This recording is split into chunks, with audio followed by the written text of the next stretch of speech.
गांधी जिंदाबाद जिंदाबाद जिंदाबाद कांग्रेस पार्टी जिंदाबाद जिंदाबाद जिंदाबाद कांग्रेस पार्टी जिंदाबाद जिंदाबाद कांग्रेस पार्टी जिंदाबाद।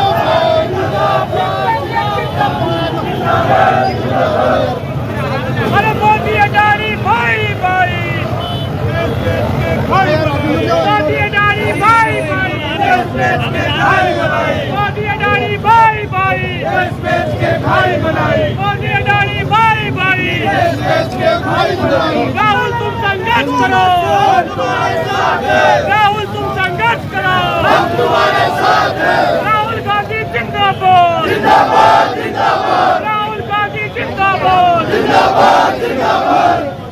मोदी अडानी भाई भाई, मोदी अडानी भाई भाई, मोदी अडानी भाई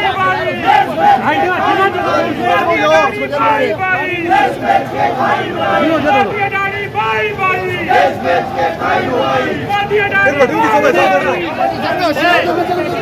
कांग्रेस जिंदाबाद जिंदाबाद जिंदाबाद, यूथ कांग्रेस जिंदाबाद जिंदाबाद, यूथ कांग्रेस जिंदाबाद जिंदाबाद जिंदाबाद। राहुल तुम संघर्ष करो, हम तुम्हारे साथ हैं। राहुल तुम संघर्ष करो, हम तुम्हारे साथ हैं। राहुल तुम संघर्ष करो, हम तुम्हारे साथ हैं। मोदी अडानी भाई भाई, मोदी भाई भाई, मोदी मुर्दाबाद मुर्दाबाद मुर्दाबाद, मोदी मुर्दाबाद मुर्दाबाद मुर्दाबाद, राहुल गांधी जिंदाबाद जिंदाबाद जिंदाबाद, राहुल गांधी जिंदाबाद जिंदाबाद जिंदाबाद। चौकीदार चोर है, चोर है, चोर है, चौकीदार चोर है, चोर है, चोर है, चौकीदार चोर है, चोर है, चोर है। नरेंद्र मोदी मुर्दाबाद मुर्दाबाद मुर्दाबाद, नरेंद्र मोदी मुर्दाबाद मुर्दाबाद मुर्दाबाद। की चाल चलेगा, कोई की मौत मरेगा, की चाल चलेगा, कोई की मौत मरेगा। संघर्ष हमारा नारा है, संघर्ष हमारा नारा है। यूथ कांग्रेस जिंदाबाद, यूथ कांग्रेस जिंदाबाद, यूथ कांग्रेस जिंदाबाद। राहुल गांधी जिंदाबाद, राहुल गांधी जिंदाबाद, राहुल गांधी जिंदाबाद।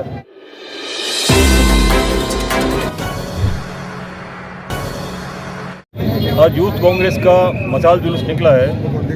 राहुल गांधी जी को जिस तरह से लोकतांत्रिक तरीके से डिस्क्वालीफाई किया गया, आनंद फानन में जो निर्णय किया गया, राहुल गांधी जी डरने वाले नहीं हैं। और राहुल गांधी जी के पीछे ये हज़ारों जो नौजवानों की ताकत है, पूरे देश में करोड़ों लोगों की जो नौजवानों की ताकत है, ये राहुल गांधी जी के पीछे है। राहुल गांधी जी ने जो संकल्प लिया है कि मोदी जी के इस झूठ का पर्दाफाश करेंगे। राहुल गांधी जी ने जो प्रश्न पूछे अडानी के और मोदी के रिश्ते क्या है, राहुल गांधी ने प्रश्न पूछा कि 20,000 करोड़ रुपया जो अडानी के में कंपनियों में सेल के माध्यम से जो आया है वो किसका है। इसका जवाब देने के बजाय राहुल गांधी जी को पहले पार्लियामेंट में बोलने नहीं देना, राहुल गांधी जी के खिलाफ अनर्गल आरोप लगाना और उसके बाद लोकतांत्रिक को डिस्क्वालीफाई करने से पूरा यूथ कांग्रेस आज उद्वेलित है, पूरा देश के सारे नौजवान आज उद्वेलित है, देश की कांग्रेस उद्वेलित है। और आज उन्हीं के समर्थन में आज नौजवान युवा जो है वो एक मसाल जुलूस के रूप में यहाँ पे आए हैं। मैं भी अपने आप को नौजवानों के साथ मिलकर के एनर्जाइज करना चाहता हूँ और नौजवानों की आवाज़ में अपनी आवाज़ मिलाना चाहता हूँ। और जो इनका जो मिशन है उस मिशन में हम भी साथ शरीक हैं इनके। सतपाल मलिक के बयान के बाद पुलवामा, सतपाल मलिक साहब का बयान एक ऐसा बयान है जिस पे पूरे देश के मीडिया को इस सच्चाई को उजागर करना चाहिए। बजाय उजागर करने के आज मैं देख रहा हूँ कि सतपाल मलिक साहब के कहे हुए पे एक शब्द जो है कोई आदमी नहीं बोल रहा है। सतपाल मलिक कोई सड़क चलते हुए आदमी नहीं है।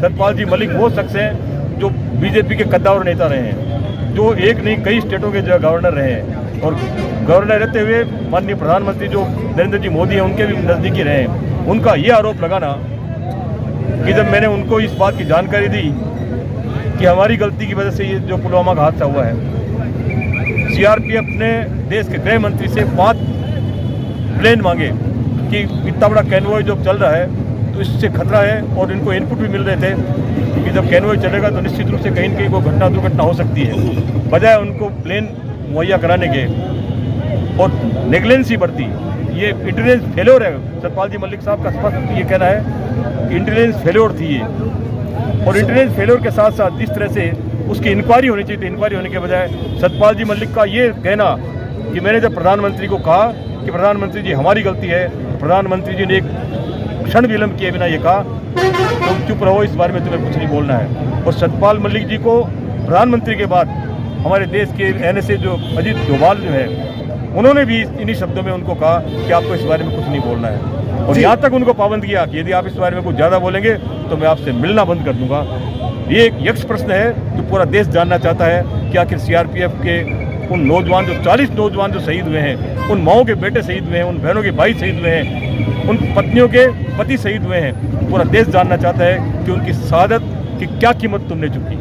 सतपाल मलिक ने भ्रष्टाचार को लेकर सतपाल मलिक ने तो अनेकों बात कही है। सतपाल मलिक का ये कहना, सतपाल जी मलिक जब ये कहते हैं कि देश के प्रधानमंत्री जो ये बात कहते कि मेरी जो है करप्शन पे 0 टॉलरेंस है, बल्कि उनका ये कहना है कि करप्शन के मामले में वो कतई जो है नेग्लिजेंट है। यहाँ तक कहना कि उनको जो है इल इन्फॉर्म्ड है, उनको पूरी जानकारी तक नहीं है। और करप्शन के मामले में, गोवा के मामले में उन्होंने करप्शन के चार्जेस लगाए, और RSS के बड़े कद्दावर नेता राम माधव पर कश्मीर में रहते हुए उन्होंने चार्जेस लगाए। जानना चाहिए प्रधानमंत्री जी को, इन सब बातों के पूछना चाहिए, सतपाल जी मलिक साहब से पूछना चाहिए कि भाई कैसे चार्जेस लगा रहे हो। स्पष्ट चार्जेस 300 करोड़ का चार्जेस कश्मीर का लगाया है, गोवा में रहते जो है उन्होंने चार्जेस लगाए हैं, और चार्जेस भी किसी रास्ते चलते आदमी पर नहीं लगाए। अनिल अंबानी पे चार्जेस लगाए, राम माधव पे चार्जेस लगाए हैं, गोवा के बड़े कद्दावर नेताओं पे चार्जेस लगाए हैं, कश्मीर के बड़े नेताओं पे चार्जेस लगाए हैं। इसके बावजूद भी पूरी तरह से खामोशी, और ये चुप्पी साबित करती है कि कहीं न कहीं दाल में कुछ काला है। देश जान के रहेगा। राहुल गांधी जी का यही संकल्प है कि मैं ये सच्चाई जान के रहूँगा। जब तक सच्चाई नहीं जानूंगा तब तक न चुप बैठूंगा, नहीं देश का नौजवान चुप बैठेगा। देश जानना चाहता है।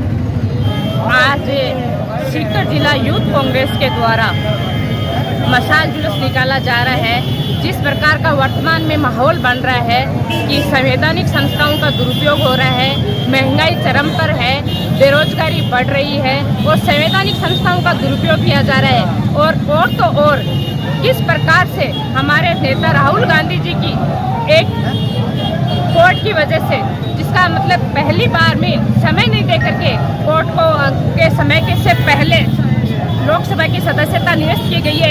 ऐसी तमाम वो चीज़ें, चाहे महंगाई हो, चाहे बेरोजगारी हो, चाहे आज हर वर्ग त्रस्त है, आज युवा अपने रोजगार के लिए भटक रहे हैं। आप यहाँ देख सकते हैं कि यहाँ जो युवा हैं वो किस प्रकार से बेरोजगारी से त्रस्त है। आज आम आदमी महंगाई से त्रस्त है, पेट्रोल डीजल की कीमतें आसमान को छू रही हैं, और हर चीज़, चाहे खाद्य वस्तु हो, चाहे और कोई वस्तु हो, हर चीज़ पर GST लगी हुई है। और GST रोटी, दाल, चावल और आटे तक की GST लगा दीजिए। तो ये हर तरह की जो चीज़ें हैं, इनसे महंगाई से आज आम आदमी त्रस्त है। इसी को लेकर के हमारे युवा कांग्रेस के द्वारा मशाल जुलूस निकाला गया है, और जिसका बहुत ही शानदार आयोजन किया गया है। सीकर आज युवा कांग्रेस की तरफ से मशाल जुलूस निकाला गया है, जिसके अंदर हम सभी युवा साथी, जिलाध्यक्ष पद प्रत्याशी, शहर अध्यक्ष पद प्रत्याशी और महासचिव पद प्रत्याशी सब यहाँ मौजूद हैं। हमारे राजस्थान के इंचार्ज साहिद खाजी के नेतृत्व में ये मशाल जुलूस निकाला गया है। युवाओं का ये पैगाम है, ये संदेश है। राहुल गांधी के साथ युवा शक्ति खड़ी है, कंधे से कंधा जोड़ के खड़ी है। जो ये राहुल गांधी जी के साथ अन्याय किया है, उनको डिस्क्वालीफाई किया गया है पार्लियामेंट से, डायरेक्ट उनकी सदस्यता खत्म कर दी गई है। उसके विरोध में चप्पा चप्पा राजस्थान का युवा जाग चुका है। हर नाके पे, हर चौराहे पे आपको युवा मिलेंगे। मैं सीधी तानाशाह सरकार में बैठे मोदी तानाशाह को कहना चाहूँगा, ये आपके चैनल के माध्यम से, कि ये युवा जाग चुके हैं। ये आपके मंत्रियों, विधायकों को घर से निकलना बंद करवा देंगे। आने वाले राजस्थान में 6 महीने में चुनाव है। आप अगर इनको काबू में नहीं कर पाते हैं तो ये युवा शक्ति रोडों पे निकलेगी और इससे भी जोर प्रदर्शन करेगी और आपको मुंह तोड़ जवाब देगी। ये युवा शक्ति है, इसमें वो ताकत है जो परिवर्तन करती है और करती आई है। यूथ कांग्रेस जिंदाबाद। आज सीकर में सीकर युवा कांग्रेस की तरफ से देश में लोकतंत्र पे हो रहे लगातार हमलों के विरोध में लोकतंत्र बचाओ देश बचाओ एक विशाल मशाल जुलूस का आयोजन किया गया। जुलूस में मुख्य रूप से हमारे राजस्थान युवा कांग्रेस के प्रभारी मोहम्मद साहिद जी, हमारे शहर विधायक परम आदरणीय पारिक साहब के नेतृत्व में जुलूस का आयोजन किया गया। जिले भर से पूरे युवा साथी इसमें जुटे थे। और मीडिया बंधु, आप सभी लोग जानते हो कि पूरे देश में मोदी जी के खिलाफ लोकतंत्र पे हो रहे लगातार हमलों के विरोध में जो आवाज़ मुखर हो रही है, पूरे देश में जिस तरह से देश के लोग त्रस्त हैं, परेशान हैं इसकी अलोकतांत्रिक व्यवस्थाओं से, उन सभी चीज़ों को लेके लगातार पूरे देश में विरोध प्रदर्शन हो रहे हैं। उसी कड़ी में कांग्रेस के मुख्य संगठन युवा कांग्रेस द्वारा भी पूरे देश में मशाल जुलूस का आयोजन किया जा रहा है। हमारे राष्ट्रीय अध्यक्ष वी श्रीनिवासन जी ने देश के सभी राज्यों में पूरी राजधानी में खुद स्वयं जा रहे हैं, जाके उन मशाल जुलूस का नेतृत्व करें। उसी कड़ी में आज सीकर में युवा कांग्रेस द्वारा ये मशाल जुलूस का आयोजन किया गया। धन्यवाद। वीडियो देखने के लिए आपका बहुत बहुत धन्यवाद। वीडियो को लाइक करें, चैनल को सब्सक्राइब करें और अपने दोस्तों के साथ शेयर करें।